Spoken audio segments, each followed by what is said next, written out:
Ares argues that, in providing the agency with an OCI mitigation strategy, MEI effectively made changes to its technical approach that the agency never considered in connection with its evaluation of the awardee's proposal.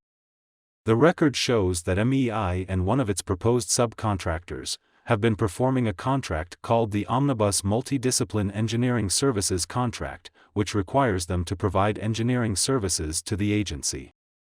The record shows that there is the possibility that, in performing the SMAS 2 requirement, MEI, or its subcontractor, could be required to review the engineering work provided under the OMS 2 contract, thus creating the possibility of an impaired objectivity OCI.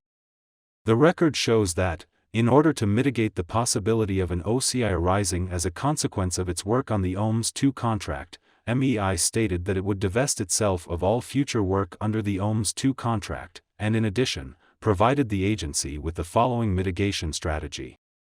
When SMAS 2 task orders are awarded, Millennium will assess all task orders to determine if there are requirements to review or approve any OMS 2 products, and if so, to determine whether the task orders are to review products that may have been developed by Millennium employees under OMS 2. Using this information, we will not assign review or approval of any previously developed Millennium products on OMS 2 to Millennium or this subcontractor's employees working on SMAS 2. Millennium will assign these tasks to other teammate employees, and those employees will coordinate all activities directly with the NASA task manager, and Millennium leadership will not participate in that coordination. The record also shows that MEI stated that it would use physical and electronic firewalls to limit access to data among teaming members where the work being performed could give rise to a possible OCI, and the agency's contracting officer stated that she would ensure that any OCI plan incorporated into the MEI contract would include such firewall provisions. Ares notes that, in contrast to these arrangements, MEI's proposal specifically provided that its program manager would have overarching authority over all contract matters, including the management and assignment of work among subcontractors, and that he is designated as the single point of interface with the agency. Ares also points out that the MEI technical approach relies on an objectionable item responsible for contract performance. Ares notes as well that the MEI technical solution relies on use of a suite of software and communications tools called a single architecture for the dissemination and flow of information among all members of the MEI team. Ares argues that MEI's mitigation strategy, which specifically contemplates the assignment of work directly to a subcontractor that will be responsible for execution and management of the task at issue without any involvement of MEI's personnel or resources, and also contemplates using firewalled electronic information sharing protocols, is directly inconsistent with its proposed technical approach. Ares argues that the agency never gave any consideration to the effect MEI's mitigation strategy would have on the success of its technical approach. Ares also notes that the agency's technical evaluation of the two firms' proposals shows that they were close under the mission suitability evaluation factor, with Ares' proposal being assigned a total score of 745 points compared to the 788 points assigned to the MEI proposal. The protester therefore argues that the agency's technical evaluation is unreasonable because it never took into consideration MEI's mitigation strategy. We sustain this aspect of the protest. Agencies are required to consider the effect that a firm's OCI mitigation measures have on its technical approach, and whether or not such OCI mitigation measures either directly contradict a firm's proposed technical approach, or otherwise call into question the agency's original evaluation conclusions concerning the merit of a firm's proposed approach.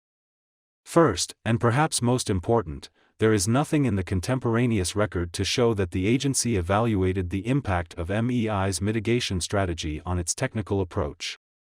The agency completed its evaluation of technical proposals well before MEI submitted its mitigation strategy, and there is nothing in the record to show either that the agency evaluators meaningfully considered the impact of MEI's mitigation strategy, or that any conclusions reached by the evaluators were provided to the SSA.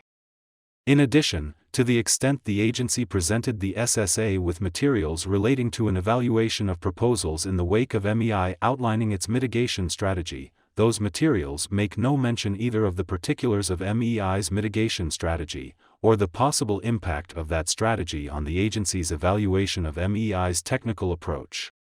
While the record also includes the contracting officer's analysis of both offers' OCI mitigation strategies, that document does not give any consideration to the possible impact of their respective mitigation strategies on their technical approaches, except to state, without elaboration, that she verified for both offers that their proposed OCI resolutions were consistent with the entirety of their SMAS 2 proposals.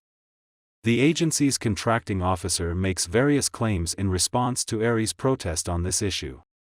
First, she contends that she met with the agency's cost and technical evaluators concerning this question. Second, she maintains that she and the evaluators assessed the impact of MEI's mitigation strategy on its proposal. However, there simply is no documentation in the contemporaneous record to support these claims.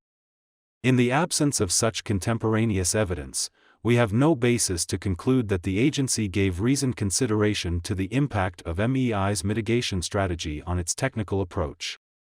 In addition, there is nothing in the record to show that the SSA was aware of the fact that MEI's mitigation strategy could have had an impact on its technical approach, or that he meaningfully gave consideration to such a potential impact in making his source selection decision in the wake of MEI's mitigation strategy being presented to the agency. Under these circumstances, we sustain this aspect of the protest.